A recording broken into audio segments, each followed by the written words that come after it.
Okey, salam sejahtera. Hari ini kita akan belajar bab 3 iaitu formula dan persamaan kimia. Okay, 3.1 hari ini kita akan masuk 3.1 iaitu konsep mol. Okey, bahagian A, bilangan mol dan bilangan zarah. Okey. 1 mol bahan mengandungi 6.02 darab 10 kuasa 23 zarah, iaitu yang terdiri daripada atom, molekul atau ion. Atom, molekul atau ion. Okey. So ingat 1 mol bersamaan dengan 6.02 darab 10 kuasa 23 zarah yang terdiri daripada atom, molekul atau ion. Okey. So 6.02 darab 10 kuasa 23 disebut sebagai pemalar Avogadro. Okay. Sebelum kita try contoh, ingat kalau ada mol darab dan kalau tak ada mol bahagi. Okey. Contohnya soalan pertama iaitu berapakah banyak atom yang terdapat dalam 1 mol atom natrium. Okey. So 1 mol, so bila ada mol kita kena darab guna pemalar Avogadro. So 1 mol 1 darab dengan pemalar Avogadro iaitu, okey, so kita akan dapat 6.02 darab itu atoms. Okey, seterusnya berapa banyak ion yang terdapat dalam 0.5 mol ion kalsium.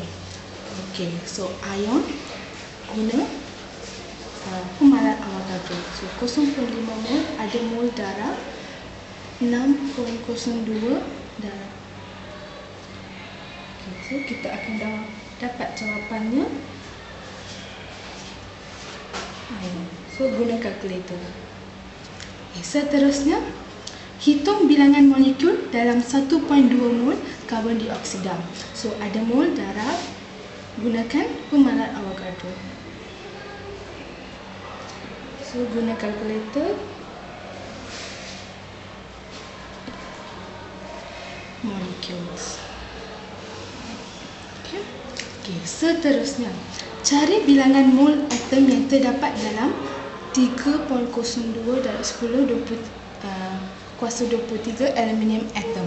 Okey, yang ini dia suruh cari bilangan mol. So bila tak ada mol kita kena bahagi. Okey, so bahagi guna pemalar Avogadro. So kita akan dapat 0.5 mol. Sama dengan soalan seterusnya iaitu berapakah mol gas oksigen O2 yang mengandungi 1.505 darab 10 kuasa 23 molekul gas oksigen. Okay, so berapakah mol? Dia nak cari mol. So bila tak ada mol kena bahagi guna pemalar Avogadro. So value ni bahagi dengan 6.02. So kita akan dapat 0.25 mol.